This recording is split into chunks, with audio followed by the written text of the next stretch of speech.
Picture this. You're in your mid-40s, and you've started to notice some changes. Maybe it's harder to build muscle, your metabolism feels slower, or you wake up feeling less energized than you used to. Many people assume this is just aging. But what if part of the answer lies not just in how much protein you eat, but when you eat it? Today on Longevity Compass, we're diving into the fascinating science of protein timing after 40. We'll uncover whether eating protein in the morning is better than saving it for dinner, how your body processes protein differently as you age, and practical strategies to maximize muscle growth, energy, and longevity. Stay tuned, because by the end of this video, you'll know exactly how to time your protein intake for optimal results. Why protein timing matters after 40? Well, it's because after the age of 40, something called anabolic resistance begins to set in. This simply means that your muscles don't respond to protein as efficiently as they once did. A 20-year-old can eat a small amount of protein and trigger muscle repair and growth easily. At 45 or 50, your body needs a stronger signal. That's why both how much and when you eat protein become crucial. Think of it like this: you're not just fueling your muscles, you're sending them a message. And the timing of that message can change your results dramatically. Number 1, morning protein, the metabolism booster. Let's start with mornings. Imagine two people. One wakes up and has only coffee and maybe a slice of toast.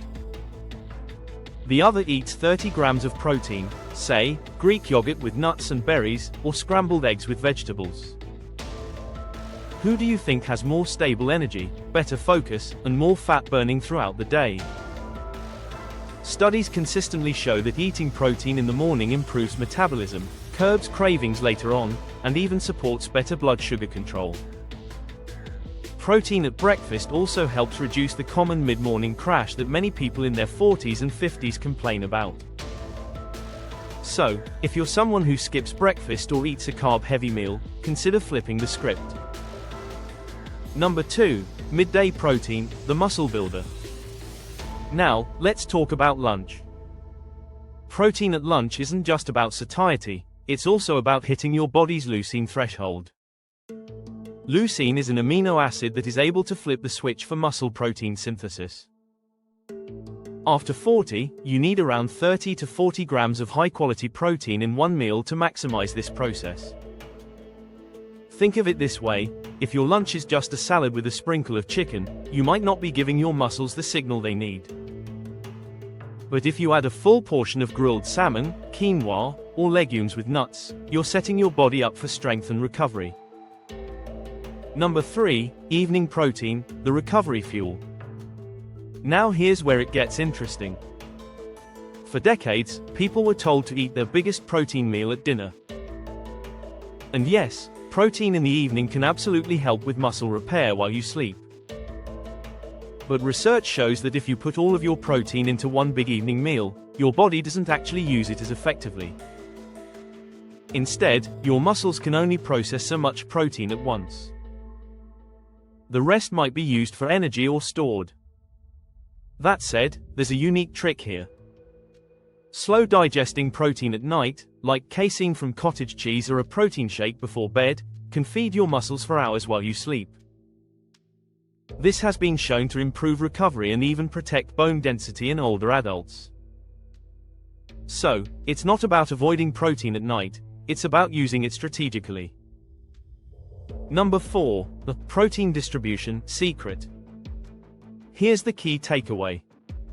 It's not just total protein intake that matters. It's how you distribute it across the day. If you eat 90 grams of protein, don't save 70 of those grams for dinner. Instead, split them into 30 at breakfast, 30 at lunch, and 30 at dinner. This way, you maximize your muscle protein synthesis 3 times instead of once. Think of it as training your muscles with consistent signals, rather than overloading them with one big push. Let's go over some practical meal examples and put this into action. Breakfast idea: 3 eggs with spinach, avocado, and a slice of whole grain toast, plus a whey protein shake. Lunch idea: grilled chicken or salmon, with quinoa and roasted vegetables. Dinner idea: lean beef, lentils, or tofu stir-fry with brown rice and vegetables. Nighttime option: a small serving of Greek yogurt or a casein protein shake before bed. For plant-based eaters, combinations like beans with rice, tofu with vegetables, or lentil stews can provide both the protein and amino acids needed for muscle and recovery. The hormonal connection. Here's something most channels don't talk about. Protein timing isn't just about muscles. It's about hormones. For example, protein in the morning helps regulate cortisol, the stress hormone, which naturally peaks early in the day. A high-protein breakfast can blunt unhealthy cortisol spikes, leading to better energy and mood. Protein in the evening, on the other hand, can support melatonin production by stabilizing blood sugar, which helps improve sleep quality. So, your timing affects not just your strength, but your entire hormonal rhythm. Let's share a real-life story as an example for context. I once heard about a 47-year-old office worker who was frustrated because he couldn't lose belly fat despite eating healthy and working out 3 times per week. What was his issue, you might ask? He skipped breakfast, ate a light lunch, and consumed nearly all of his protein at dinner. When he shifted to eating 30 grams of protein at breakfast and lunch, while keeping dinner moderate, his energy stabilized, his cravings disappeared, and over a few months he actually started to gain lean muscle while losing fat, without changing his workout routine. Sometimes it's not about doing more. It's about doing things smarter. Number 5, supplements for protein timing. Of course, whole foods should come first. But sometimes, supplements can help.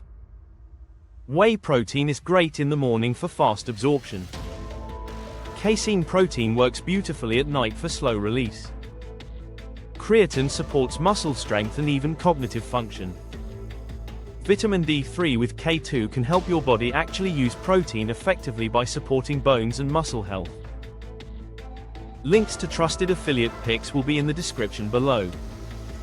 Now let's bring all this information together. So, what's the truth about protein timing after 40? It's not just about hitting your daily protein target. It's about spreading it out strategically, morning, noon, and night, so your muscles, metabolism, and hormones all get consistent support. Think of your protein intake like the beats of a drum. Consistent, steady, and rhythmic. Not one big bang at the end of the day. At the end of the day, your body doesn't just care about the amount of protein you eat, it cares about the pattern. If you want to build muscle, maintain energy, protect your hormones, and support longevity after 40, mastering protein timing may be just as important as the workouts you do or the supplements you take. Now, I want to hear from you. Do you eat most of your protein in the morning, at lunch, or at dinner? And after watching this, will you change your approach? Drop your answer in the comments, I'd love to hear your strategy.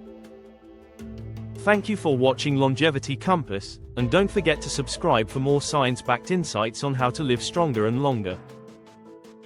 Thanks for watching, see you in the next video.